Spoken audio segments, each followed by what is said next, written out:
আসসালামু আলাইকুম প্রিয় দর্শক। আজকে আপনাদের সাথে আলোচনা করতে যাচ্ছি, যদি কোনো ব্যক্তি তার জীবন সত্তায় সম্পত্তি রেখে মৃত্যুবরণ করেন এবং ওই মৃত ব্যক্তি যদি শুধুমাত্র একটি কন্যা সন্তান থাকে, তাহলে সেই সম্পত্তির বন্টন কীভাবে হবে এবং ওই মৃত ব্যক্তির শুধুমাত্র একমাত্র কন্যা সন্তান কতটুকু সম্পত্তি পাবে এবং তার আশাবাড়া কী পরিমাণ সম্পত্তি পাবে, সেই বিষয় নিয়ে আলোচনা করব। আমি আপনাদের সাথে আছি অ্যাডভোকেট ইউসুফ, নিয়মিত আইন চর্চা করছি ঢাকা জজকোর্টে। প্রিয় দর্শক, এর আগে একটু আলোচনা করে নেওয়া দরকার যে একজন ব্যক্তি তার জীবন দশায় বা জীবদ্দশায় কী পরিমাণ সম্পত্তি অর্জন করেছেন, তার সম্পত্তি তিনি কিভাবে ভোগ করবেন, কিভাবে ব্যবহার করবেন, সেটি তার একান্ত ব্যক্তিগত ব্যাপার।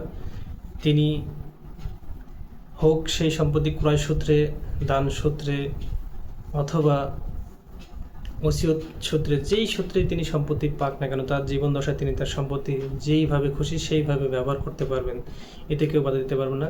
যখন ওই ব্যক্তি মারা যাবেন তখনই কিন্তু তার ওয়ারিশ তৈরি হবে বা সৃষ্টি হবে, এর আগে কিন্তু তার ওয়ারিশ তৈরি হবে না।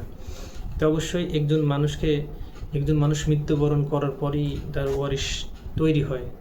তো প্রিয় দর্শক, যখন কোনো ব্যক্তি তার জীবদ্দশায় তার সম্পত্তি রেখে মারা যাবেন আর তারা যদি শুধুমাত্র একটি কন্যা সন্তান থাকে, তাহলে সেই ক্ষেত্রে কন্যা সন্তান কতটুকু সম্পত্তি পাবেন।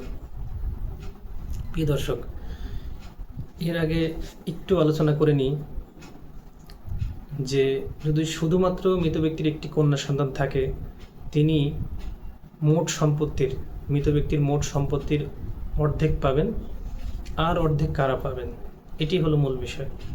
তো প্রিয় দর্শক, যদি মৃত ব্যক্তির বাবা জীবিত থাকে তাহলে তিনি একটি অংশ পাবেন, তার মা যদি জীবিত থাকে তাহলে তার মাও একটি অংশ পাবেন, এবং যদি মৃত ব্যক্তির স্ত্রী থাকেন তাহলে স্ত্রী একটি অংশ পাবেন। আর যদি মৃত ব্যক্তি তার স্বামী হন বা স্ত্রী হন, সেই ক্ষেত্রে স্বামীও তার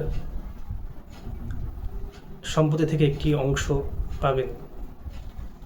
তো প্রিয় দর্শক, আপনি আপনার জীবদ্দশায় যে সম্পত্তি অর্জন করে রেখে যাবেন এবং যদি সেই অর্জিত সম্পত্তির উত্তরাধিকার শুধুমাত্র একটি কন্যা সন্তান হয়, তাহলে কিন্তু ওই সম্পত্তির সর্বমোট সম্পত্তির বা টোটাল সম্পত্তির অর্ধেক মালিকানা পাবেন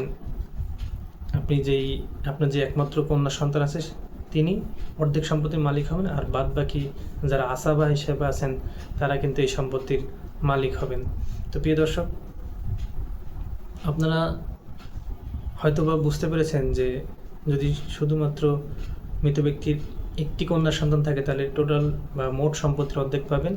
যদি কোনো কারণে একের অধিক কন্যা সন্তান থাকে তাহলে 3 ভাগের 2 ভাগ পাবেন, আর 1 ভাগ পাবেন হলো আচাবাড়া। তো প্রিয় দর্শক, আশা করি আপনাদের উদ্দেশ্য